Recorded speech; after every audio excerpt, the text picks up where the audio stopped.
या सृष्टिराद्या वहति विधिहुदं या हविर्याजहोत्री ये द्वे कालं विदत्तश्रुतिविषयगुणा या स्थिता व्याप्य विश्वं या माहुः सर्वबीजप्रकृतिरिदेया प्राणिनः प्राणवन्तः प्रत्यक्षा विप्रपन्नस्तनुभिरोधवस्ताभिरष्टाभिरीशः नमः श्री गणेश शारदा गुरुभ्यो नमः. I am the only odd man in this Goshti, but but the concept of the role of Dharmapatni necessarily requires the coordination as well as the involvement of the Mahila Goshti as such, and there is again a message to be passed on as part of this presentation.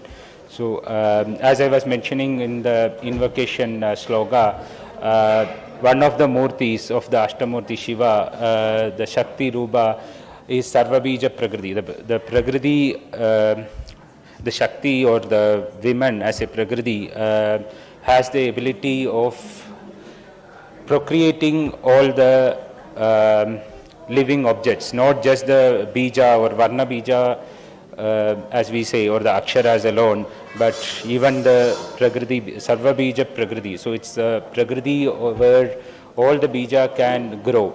So keeping that in mind, what necessarily the Yajna as a process of creation requires both Purusha as well as Prakriti, and both as a Miduna creates this creation. So coming to that, the first mantra that is being presented in the presentation, if you see the Taittiriya Samhita, more than once it is being occurring in Taittiriya Samhita. Yeah. So we have the same mantra that is used in the Yaga, especially when the process of Adityeshti, where in Somyaga, when the Soma comes, there is specific roles which the Yajamana Patni has to perform, and the mantra extols that whatever Patni starts as part of the Yajna is necessary for the conclusion of the Yajna without any interruption. So it is, and what it mentions here as Anumati, or the Patni's Anumati is necessarily required for performance of Yaga, and this is especially seen even in the Grihya Yaga, rather the one of the Paga Yajnas, the starting Paga Yajna, that is nothing but Auvasana, needs the Anumati of Dharmapatni. There are specific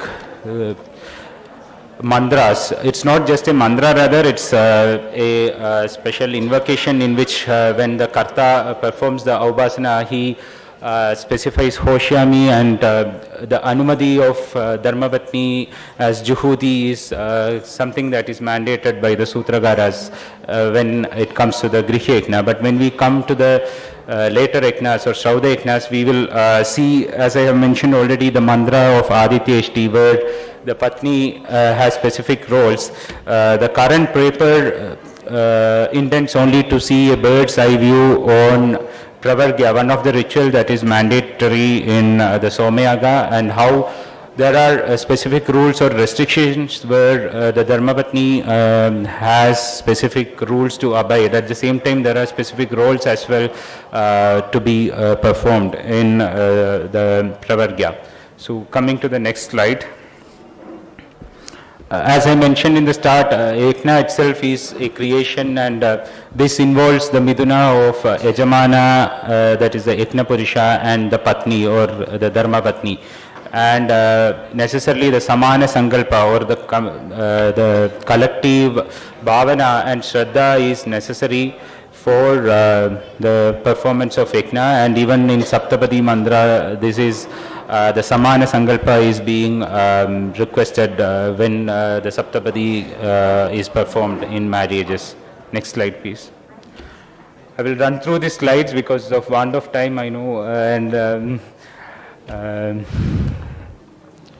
the Pravargya ritual in Veda specifies that this is something that is called as the head of the yajna. As Swami Ramdas was telling in the start, it is the head that is necessarily important for the human body. Same way for yajna also Pravargya forms the head, and there is a reason because it is being considered equivalent to the effulgency or the power of sun is being recreated in Pravargya. Keeping that in mind, Pravargya as a ritual is considered as head of the yajna, and it is being extolled as the Daiva Miduna in Aitareya Brahmana, and it being a very powerful karma, there is specific restriction on women watching it.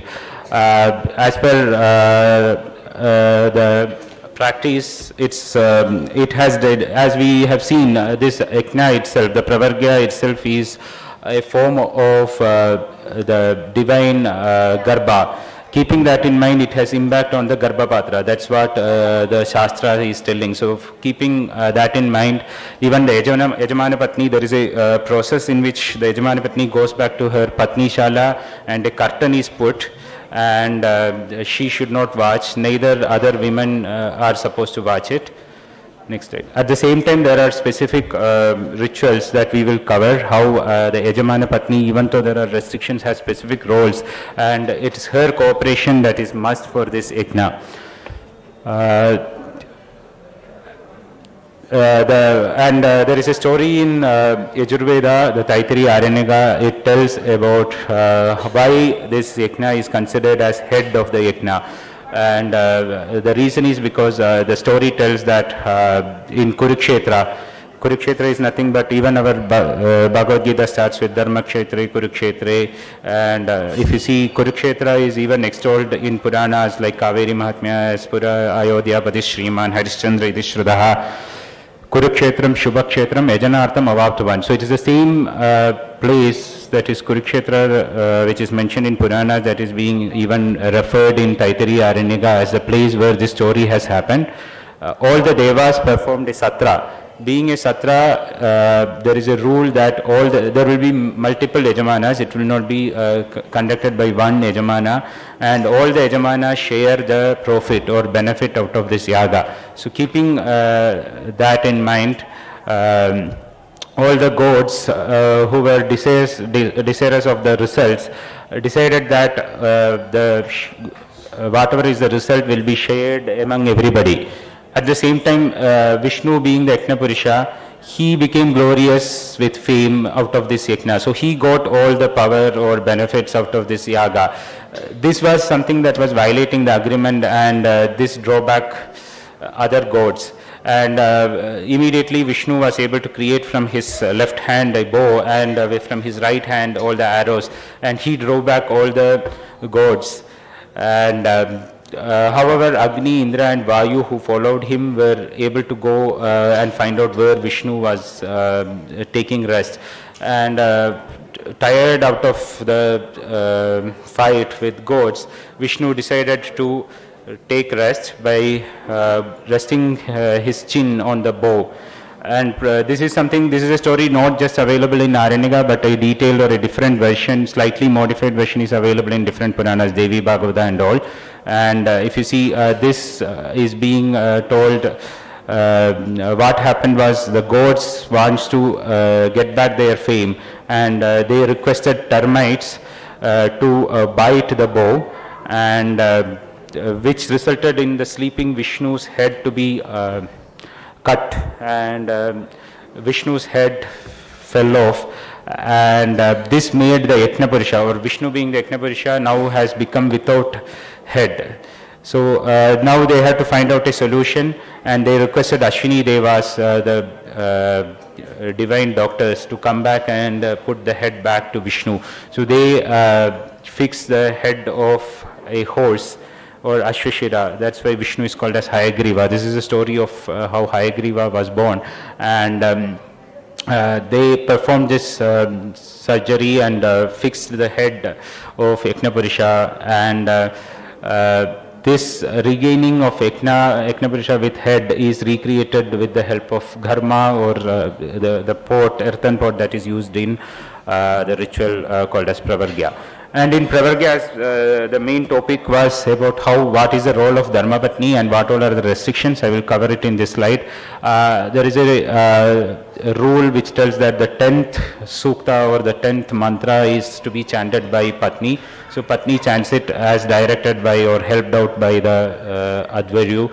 And the Pravargya ritual starts with a Shandi. As I mentioned, along with the Shandi, the Yajamana Patni is requested to go back to her resting place or the Patni Shala, where she will be covered with a curtain and she should not see. And Veda mentions in the Taittiriya Aranyaka itself, this part comes where why there should be an arrangement of not seeing this Pravargya and what is the result. So it tells that if Patni sees it, she will be able to procreate. However, the kids will be burnt out because of the power of the Agni.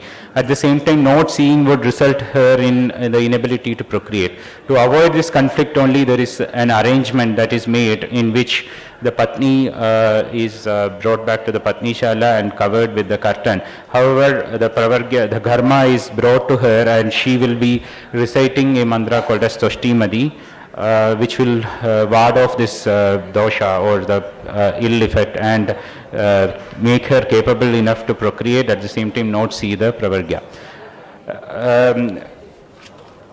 This was the role of Patni at the start of this Pravargya Yajna. At the same time, we can see what happens at the end of the Pravargya as well.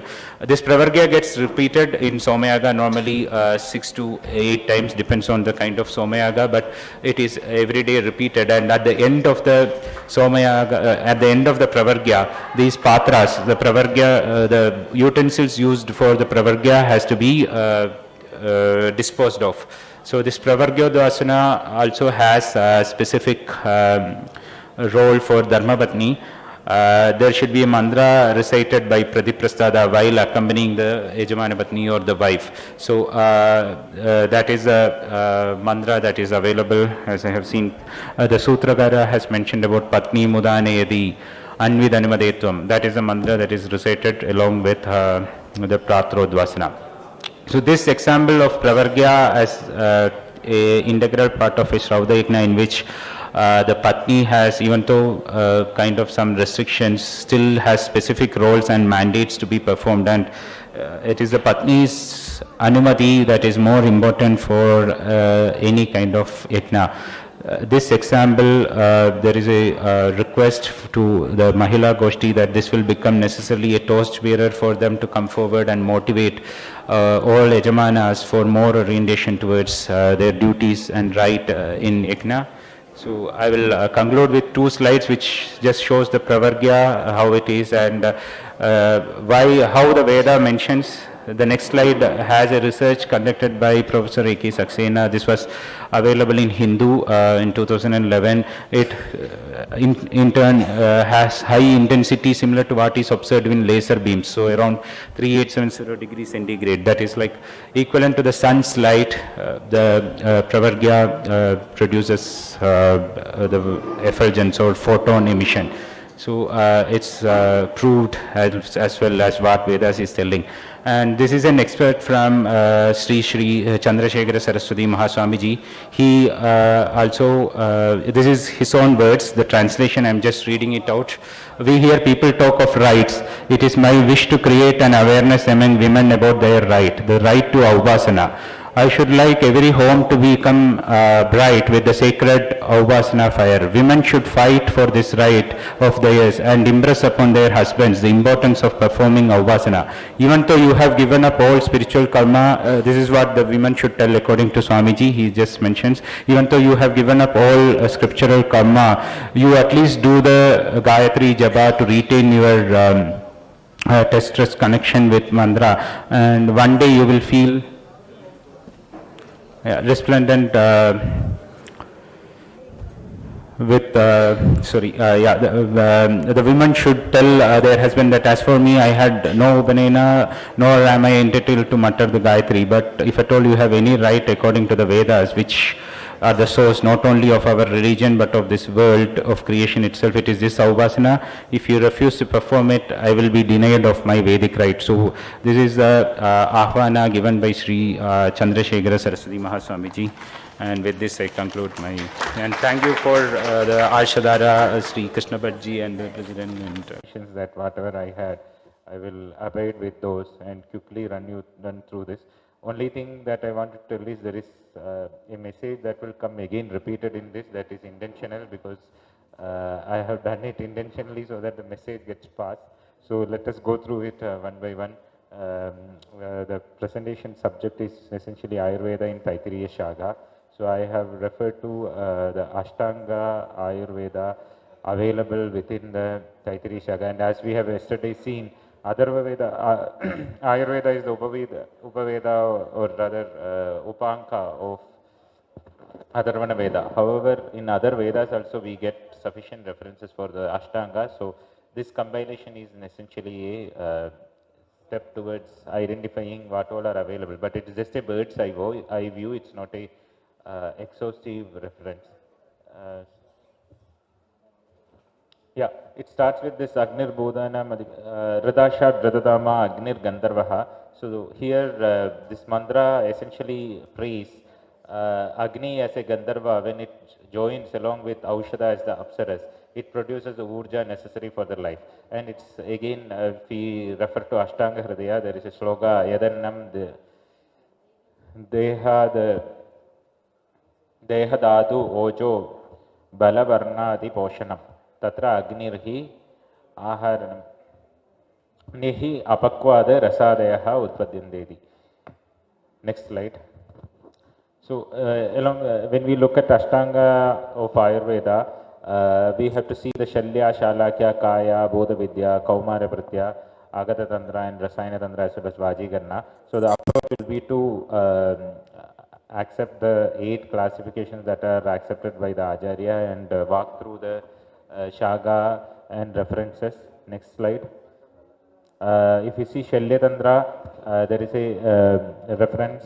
Shushruta indicates that in Veda it is well known that there were war between the Devas and Asuras, and Devas were treated by Ashwini Devas. And this story is available in the Pravargya Brahmana of Taittiriya.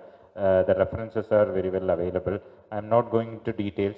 And the same way Shushruta approaches the diagnosis in for such accidental cases and surgery within Nidana Sthana and Chikitsa Sthana as well. Next. And the only thing I want to bring here is everybody is now deluded and think that Shushruta is the father of surgery. That is not the case. Shushruta Samhita itself refers to his guru, Dhanvantari. So, the reference is very well available there, the sloga from Shushruta Samhita. Dhanvantari, from Dhanvantari only and again it's not just he has a group of colleagues with whom he discusses. So, even these Acharyas, there are Samhitas that are available from these Acharyas also. So we have to clearly accept that Shushruta was not the father because there was a predecessor for him, and Dhanvantari Samhita is also currently available in print. So it is Dhanvantari who is the father and not Shushruta who is the father. Next. Next comes to Shalakya Tantra. Already our dentist doctor has covered some part of it, and it even includes ENT, ophthalmic and other things. From Taittiriya Aranyaka, we can see how the Pidatva or Kamila, due to Kamila, how the netras become Pida, and in Sharad Ritu, what happens to the eyes, and how in Varshas it gets changed. So the Rutucharya as well is very well explained. I am not going into the details. For want of time, you can read through it. Next slide.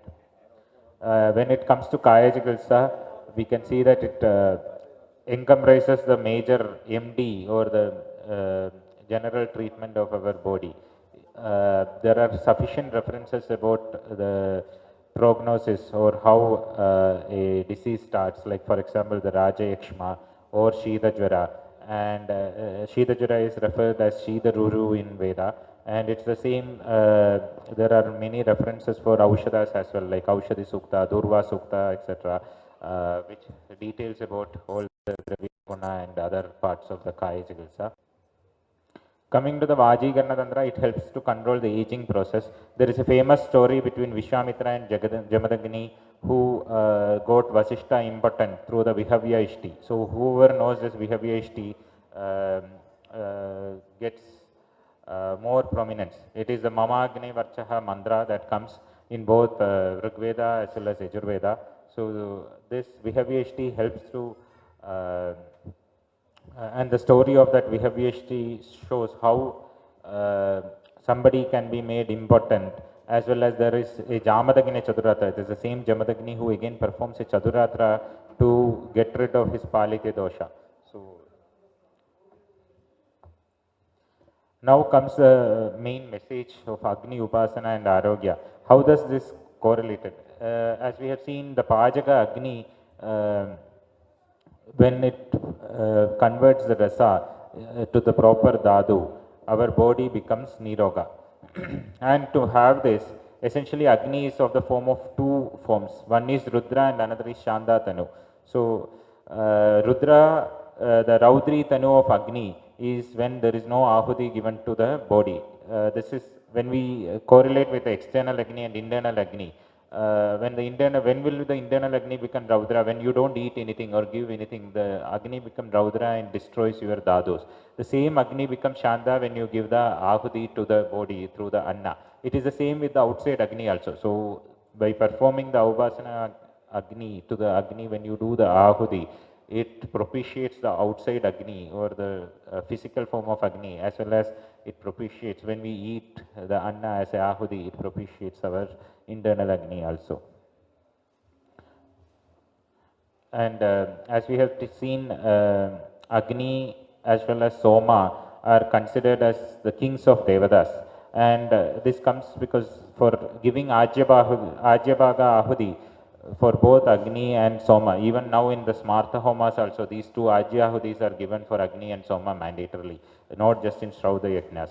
So the Taittiriya Samhita references where Chakshishiva Yede Yajnasya Yeda Ajyabhagaha, and Agni and Soma is considered as the two Chakshus. And Agni, here the Soma is the Anna as I have told, and the Agni in the pure Agni form. So both, when they join together, they become complete. So when we are performing an Upasana, we are making the Agni complete with the help of the Soma or the Ahuti that we give through the Samit.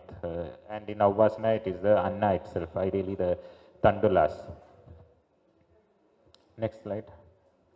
And my conclusion is again, as we have seen how Ayurveda Shastra can be even referred from other Vedas also, not just from other Veda.